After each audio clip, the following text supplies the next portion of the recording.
bonjour tout le monde. Aujourd'hui, je vais vous parler, oui, des offerings. Les fameux offerings, la bête noire des scalpers. La chose qui te détruit une journée, une semaine, qui t'éventre littéralement. L'offering, c'est quoi? Qu'est-ce que c'est qu'une tabarnak d'offering? Hein? Parce qu'on va pas en parler en positif. C'est rare que c'est positif. Je vais vous parler rapidement du positif. Un offering... Non, je vais vous parler de l'offering. Ça paraît-tu que je suis en mode... on improvise? On va commencer, c'est quoi un offering? Un offering, c'est généralement une mauvaise nouvelle parce que c'est souvent parce que la compagnie a des problèmes financiers, veut remplir la trésorerie, il manque de... Je sais pas, là, veulent partir un nouveau projet, mais ils n'ont pas l'argent nécessaire ou ils ont des hosties de dette. Maintenant, il y a l'offering positive, si on veut, qui va être plus souvent, exemple, je trouve, Tesla, Nvidia vont en faire à l'occasion pour des méga gros projets, mais soutenus par le CA, soutenus parce que le projet est d'envergure colossale, incroyable, et ça va juste être du gros plus pour du futur avec la compagnie, qui souvent, puis là je vais vous expliquer c'est quoi un offering après, mais qui souvent est déjà acheté par les institutionnels, qui ont déjà eu des ententes, puis que la grosse partie va être absorbée, etc. Des fois, c'est parce que l'action est complètement surévaluée. Tesla l'a déjà fait. L'action est tellement haute que les actions, le CA, c'est très bien que ça vaut jamais 500 en ce moment dans les affaires, ça vaut peut-être 375. Sacrement, on est bien sur une hostie lancée. Sais-tu quoi, avant que ça redroppe? Aussi bien faire un offering de barnac, on va aller chercher des méga fonds, on va partir des projets, on va mettre de la qualité, on va expliquer aux gens, puis de toute façon, on aurait vécu une correction tôt ou tard, puis je pense que, fait Chris, on va trancher, ça aussi, là, qui sont pas des hosties câbles, très loin de là. Donc, je veux vous parler de l'offering des scraps.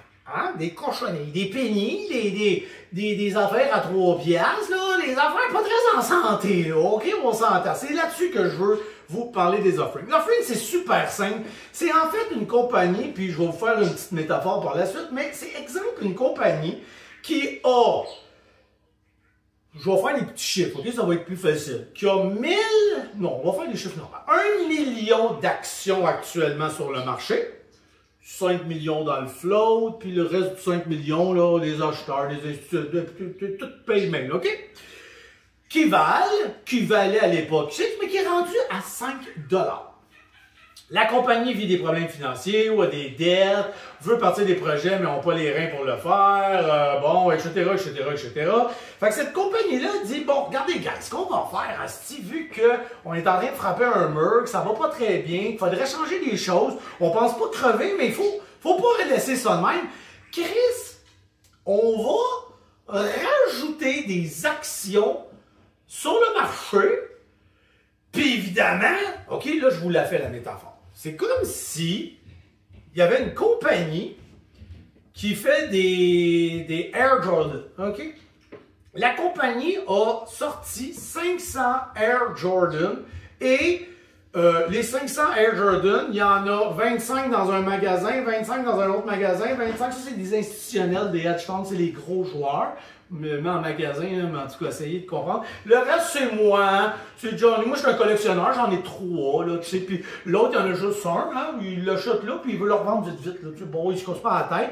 Donc, les 500, il y en a chez la compagnie, il en reste peut-être, je sais pas, au moins une centaine. Il y en a 200 ou 300 sti dans les grosses places où est-ce que les autres sti croient que ça va prendre bien de la valeur, puis là, le reste éparpillé un peu partout. Fait que ces 500 paires de running-là valent 150 $ chacun. Fait que moi, je crois que ça va prendre de la valeur. Hein? C'est comme des cartes de hockey, puis tout, ça va bien y aller. Mais la compagnie décide, parce que elle a un projet, mais elle a fait la gaffe de prendre tout son argent de départ, elle l'a mal géré, ça a mal été, ils ont un petit peu de dette à gauche, à droite, fait qu'ils se sont dit, tabarnak, ça va quand même assez bien nos affaires. On a nos running qui valent 150, on en a 500, il nous en reste un peu dans le floor, mais là, il manque de cash, puis Colin, ça aurait été hot qu'on sort la collection Air Jordan X pour, si ça va être malade, on va, puis tout, fait qu'on va lever des fonds. D'accord, Chris, là, qu'est-ce qu'on fait? Ben, on va annoncer qu'on va produire 200 paires de Air Jordan supplémentaires. Puis, si on va proposer à ceux qui en ont déjà, les hedge funds, les institutionnels, puis tout demande, on va leur proposer ça en rabais. Écoute, pardon? Attends un peu. T'es en train de me dire que moi j'ai des running, puis tu penses que moi je vois ça comme une bonne nouvelle? Des fois oui, des fois non. Parce que si c'est pour un gros projet, quelque chose d'intéressant, ça peut avoir son sens. Tu sais comme, bah, je crois toujours en vous autres, à votre projet. Mais je viens de le dire, là, plus souvent qu'autrement. Mais des fois, ils vont pogner un institutionnel qui, eux, font comme, ouais, les gars, je ne pas tout, mais bon, c'est du gros rabais pour moi. Parce que moi, de toute façon, quand vous avez commencé, puis vous êtes parti, vous avez starté, puis ça valait 75$, puis je les ai tous eu à ce prix-là. Maintenant, ils valent 150$, puis tu veux faire un offering, tu veux les vendre 100$. Sais-tu quoi? Je crois au projet futur, peut-être je vais, ouais, ok, les 300 que tu veux créer supplémentaires, les 200, je sais pas combien j'ai dit, là, mais les 250 fois supplémentaires, là, je suis disant 57, juste à moitié seul. Puis l'autre aussi 50, puis check avec tes petits crises de sans dessin, qu'est-ce qu'ils voient, comment qu'ils voient ça. Et là, on peut se dire des fois, ok, ben, je vais les prendre. Fait que l'offering, c'est d'offrir des actions supplémentaires qui fait que là, on rajoute, ce qui est jamais bon au niveau de la valeur, à un prix rabais.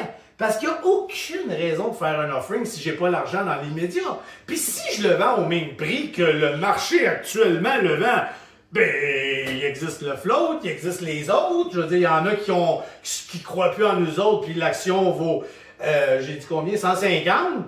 Là, j'ai vu que Johnny, il vend 145 tellement qu'il était écœuré de vous autres. Je vais acheter ça à Johnny. Il faut que ça vale la peine d'être acheté. Il faut qu'il y ait un engouement majeur. Maintenant, ceci étant dit, puis qu'on comprend c'est quoi un offering, c'est donc une compagnie qui a 10 millions d'actions à 10 $, puis décide d'en rajouter 5 millions, mais à 7 $. Qu'est-ce que tu penses qui arrive? Ben, la plupart des gens qui en détiennent, avant même de savoir si ça va faire une petite torpeur de malade, vont tout faire pour essayer de vendre, là, parce que les autres vont faire, hey, vos petites débilités profondes, que là, wow, pas pour ça, moi, que j'ai acheté ça. Ben, ils vont vouloir les vendre. Il va y avoir un effet domino. Dites-vous, la grosse raison de la mèche rouge, celle qui te rentre dans le ventre, qui te fait mal, là, c'est juste des algos. C'est des algos dans les institutions, dans les banques, là, partout, qui, eux, ont un investissement chez cette personne-là et sont tous programmés que s'il y a une bonne nouvelle, t'achètes. C'est eux qui font monter justement, tu sais, les algos encore une fois. Et à l'inverse, dès que tu vois le mot offering, loche. Peut-être à 50%, 100%, je veux pas le savoir.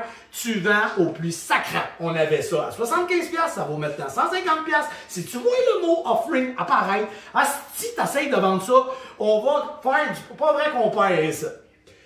La mèche rouge vient de partir, ça fait fatating. Le fatating, ben oui, toi, tu as nos fameux stop, les fameux stop loss, ben là, ils sont tous programmés eux autres aussi. Fait que tu avais Johnny, Manon, Hostie, Cédric, la compagnie X qui a investi dedans. Eux ont mis, parce que ça valait 10$, ils ont mis 9,80$, c'est pas vrai. L'autre, il a dit à 9,70$, c'est pas vrai. Tu vas tout me vendre ça si ça arrive, 9,50$. Un autre effet domino, toi, fait que là, les algos, bon, c'est comme si tu manquais de marche dans les escaliers. T'es descendu, t'es crise de marche, t'es descendu sur un autre. Comme la tempête qu'on a actuellement. Hein? On a-tu de l'hostie de neige cette semaine? Donc, bref, tu les descends sur un hostie de temps. Le scalper, lui, ce qu'il redoute le plus sur la planète au monde, c'est qu'il est en train de scalper ça parce qu'il était dans un moment où est-ce qu'il a vu que tout allait pas si bien, mais il y avait de la volatilité, puis il s'est dit, Chris, moi je rentre ici. Il savait pas, lui, que ça allait arriver, cette histoire-là. On le sait jamais.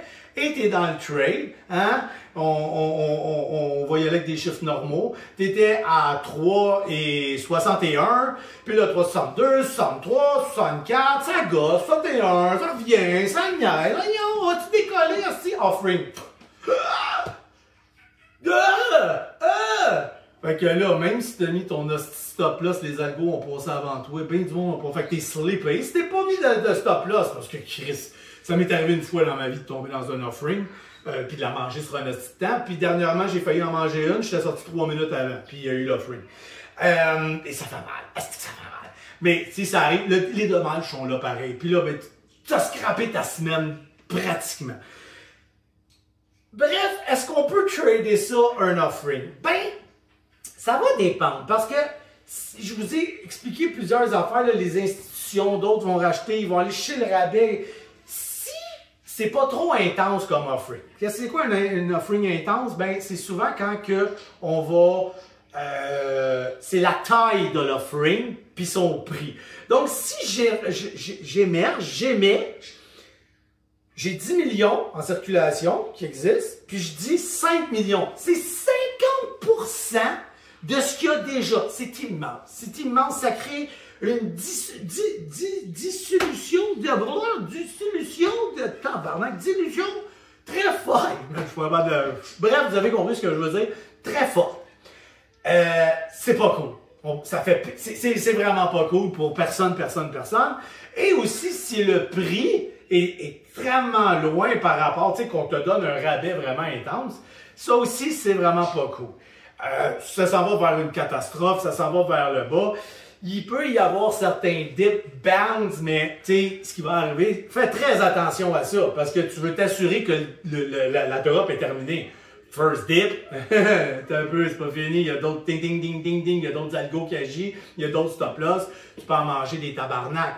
Donc, tu dois attendre vraiment de voir que, OK, je pense qu'on vient d'absorber, je pense que la tempête s'est calmée, on va avoir un bounce. Ça peut être très intéressant d'attaquer le bounce. Ou encore, on avait annoncé que ça valait 5 $, on va faire un offering à 4 $ et ça a droppé sous le 4 $. Donc, 3,80 $. Il y a de fortes chances qu'on revienne vers le prix de l'offering. Il y a des places. Personnellement, j'évite ça comme la peste. Je veux plus rien savoir. Il y a d'autres joueurs, il y a d'autres affaires. Je vais aller voir les top gainers, je vais aller jouer. Tu sais, quand je vous parle de choisir vos trades, choisir la qualité, d'aller dans le A1, là, tu viens de tomber dans du C, puis tu essayes de pogner le... Pour des swings, pour des investisseurs, des fois, c'est des opportunités incroyables, sachant que ça devrait... Là, c'est une autre affaire. J'ai pas le goût de m'égarer, mais je suis pas l'expert du swing, mais je sais très bien les opportunités qu'il y a à faire dans de telles conditions.